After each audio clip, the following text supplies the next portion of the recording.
Hello everyone, welcome to Abhinay Academy.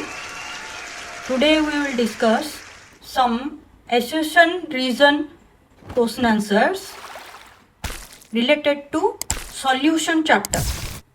12th chemistry solution chapter से कुछ assertion reason question जो NEET level preparation के लिए, RST main के लिए और जितने भी टीचरशिप एग्जाम हो रहे हैं ऑल इंडिया लेवल में उसके लिए इम्पोर्टेंट रहेगा. So let's start it.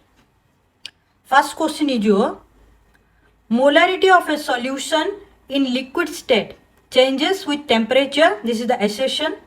Reason is the volume of a solution changes with change in temperature.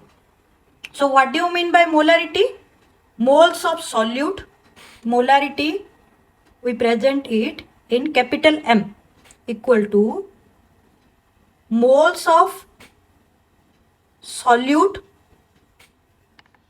पर litre of solution.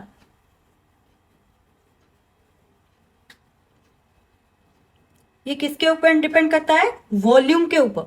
Litre of solution. Small m क्या है? Molality. That is molality and this is molarity. Molality क्या है? Moles of solute divided by KG per solvent. Moles of solute divided by KG of solvent. Molarity जो है वो solution के volume के ऊपर डिपेंड करता है, बट मोलालिटी जो है वो सॉल्वेंट के ऊपर डिपेंड करता है. सो यहां पे क्या दिया है? मोलारिटी जो दिया है changes with the temperature. Yes, it is true. What is the reason? Volume of the solution. क्योंकि मोलारिटी जो है वो सॉल्यूशन के वॉल्यूम के ऊपर डिपेंड करता है, वो टेम्परेचर के ऊपर डिपेंड करता है. V proportional to T, Charles law, ये सबको याद होगा. तो अगर वॉल्यूम टेम्परेचर डिपेंडेंट है, मोलारिटी वॉल्यूम डिपेंडेंट है, तो वो इंटर रिलेटेड हुआ. तो molarity of the solution changes with temperature. यहां पे क्या होगा answer? A. Assertion is true, reason also true, and both reason is the correct explanation for A. This is the first question's answer. Next question. If a liquid solute more volatile than the solvent is added to the solvent, the vapor pressure of the solution may increase. क्या दिया है assertion में? Liquid solute. Solution में जो solute है वो liquid है. Liquid solute more volatile than the solvent is added to the solvent. मतलब सॉल्यूशन में जो सॉल्वेंट है और उसमें जो सॉल्यूट पार्टिकल्स हैं ये ज्यादा वोलाटाइल है, तो यहाँ पे वेपर प्रेशर क्या होगा? ऑब्वियसली इंक्रीज होगा. क्योंकि वेपर प्रेशर का मतलब क्या है? ये अगर इसको हिट करेंगे, इसमें से जो वेपर निकलेगा और सॉल्वेंट से भी जो वेपर निकलेगा, दोनों को काउंट करेंगे इधर. तो यहां पे क्या होगा? PS greater than P0. जब प्योर सॉल्वेंट था तब उसका वेपर प्रेशर जो था, उसके बाद अगर हम वहां पे सॉल्यूट ऐड कर रहे हैं, सॉल्यूट ऐड करने के बाद उसका जो वेपर प्रेशर होगा वो ज्यादा हो जाएगा. After adding the volatile solute the vapour pressure of the solution will increase. तो एसेशन करेक्ट हुआ. रीजन क्या दिया है? In the presence of more volatile liquid solute only the solute will form the vapour and solvent will not. This is totally incorrect. Reason यहाँ पे totally incorrect है, क्योंकि अभी हमने डिस्कस किया अगर वोलाटाइल लिक्विड सॉल्यूट सॉल्यूशन में डाल रहे हैं तो जो टोटल वेपर प्रेशर आएगा वो सॉल्यूट का भी फॉर्म होगा and solvent will also form the vapour pressure. दोनों का वेपर प्रेशर मिला के हम काउंट करेंगे. तो यहाँ पे रीजन इनकरेक्ट है. तो ये कौन सा ऑप्शन होगा? C. C will be the answer. Assertion is correct but reason is false. Next question. If one component of a solution obeys Raoult's law over a certain range of composition, the other component will not obey Henry's law in that range. तो यहाँ पे क्या दिया है? पहले Raoult's law दिया है. Raoult's law क्या है? P equal to P naught into mole fraction. That means partial vapor pressure of the solution or the volatile component of the solution is directly proportional to the partial pressure of the pure component into mole fraction. This is the Raoult's law. But what is Henry's law? Henry's law explains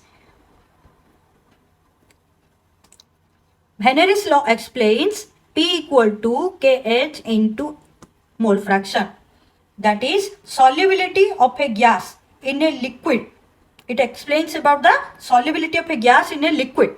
That is partial pressure directly proportional to the mole fraction. It is here the Henry's constant. So यहाँ पे क्या दिया है?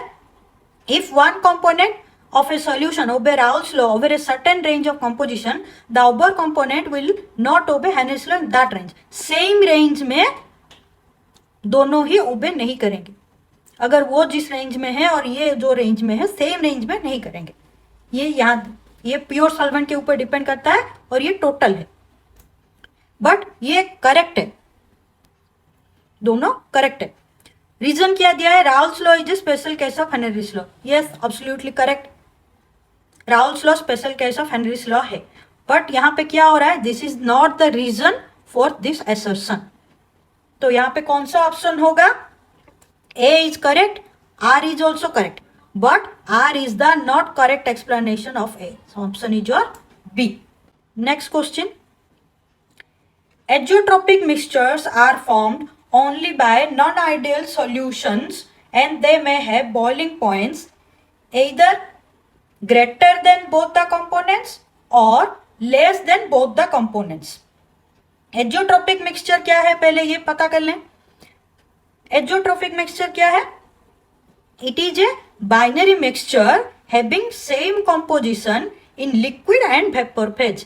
Liquid and vapor phase दोनों में ही composition same रहेगा and it will boil at a constant temperature. That is your azeotropic mixture.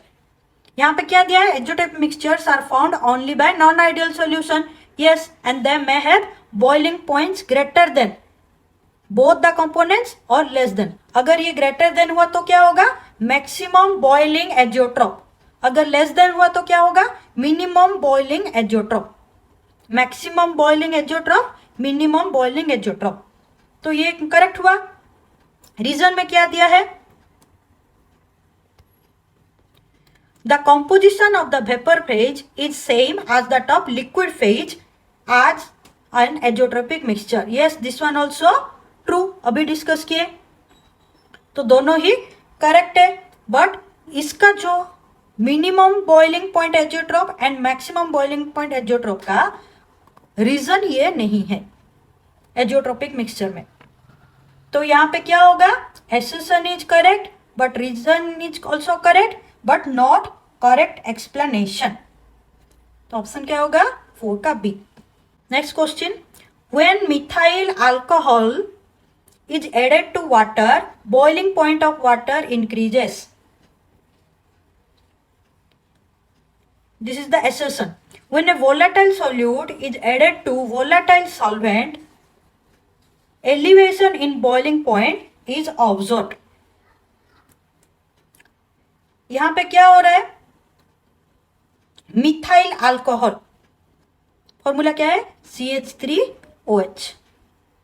If this one will add to water, boiling point increase करेगा या फिर डिक्रीज करेगा? क्या होगा यहाँ पे? डिक्रीज करेगा.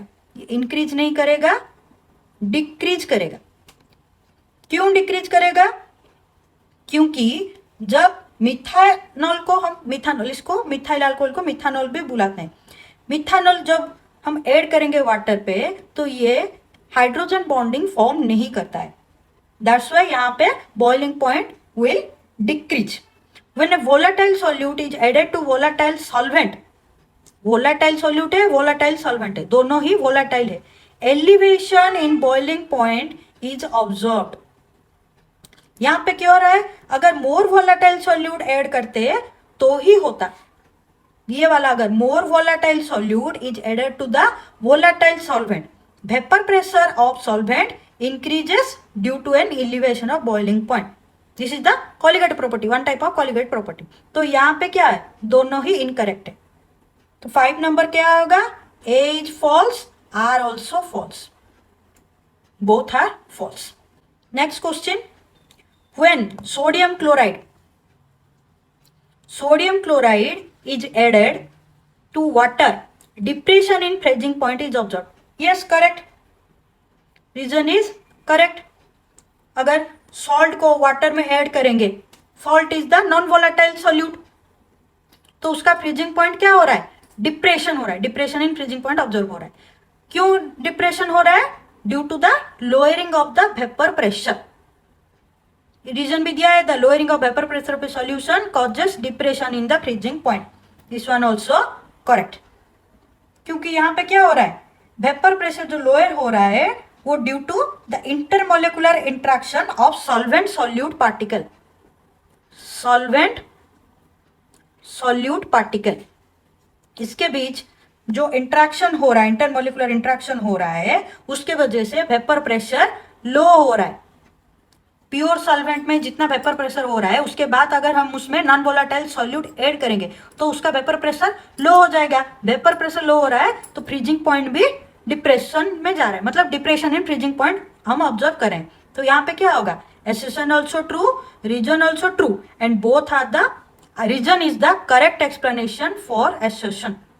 लास्ट क्वेश्चन, अगर लास्ट क्वेश्चन हम देखें, when a solution is separated from the solvent by semi-permeable membrane, the solvent molecules pass through it pure solvent side to solution side. This is true. Diffusion of solvent occurs from a region of high concentration solution to a region of low concentration solution. This one also correct, but this is the not correct explanation for A. A true, R also true, but reason is not correct explanation for assertion. ये जो diffusion of solvent दिया है, ये region of high concentration से region of low concentration को जाता है. But यहाँ पे क्या दिया है, सेमी परमिएबल मेम्ब्रेन को के पास, सेमी परमिएबल मेम्ब्रेन के through solvent molecules pass through it from pure solvent side to solution side. Pure solvent से सॉल्यूशन साइड को जा रहा है, मतलब लो कंसेंट्रेशन से हाई कंसेंट्रेशन को जा रहा है. तो that is your osmosis and this is your diffusion. So assertion is correct, region also correct, but region is the not correct explanation for assertion. So this much for today's session. Hopefully you all understood all the assertion reason. If anyone having any doubt, please give comment so that I can improve myself more. And please do subscribe, like and share among your friends so that I get more motivations. जब भी देखती हूँ subscriber थोड़ा increase होता है, 1 2 3 increase होता है, तभी और मोटिवेट हो जाती हूँ कि और थोड़ा अच्छा वीडियो बना सकूँ. अपने आप ऐसे प्रेशर आ जाता है, इसलिए थोड़ा सब्सक्राइब कर दीजिए, आगे और अच्छा वीडियो मिल सके. Okay, thank you.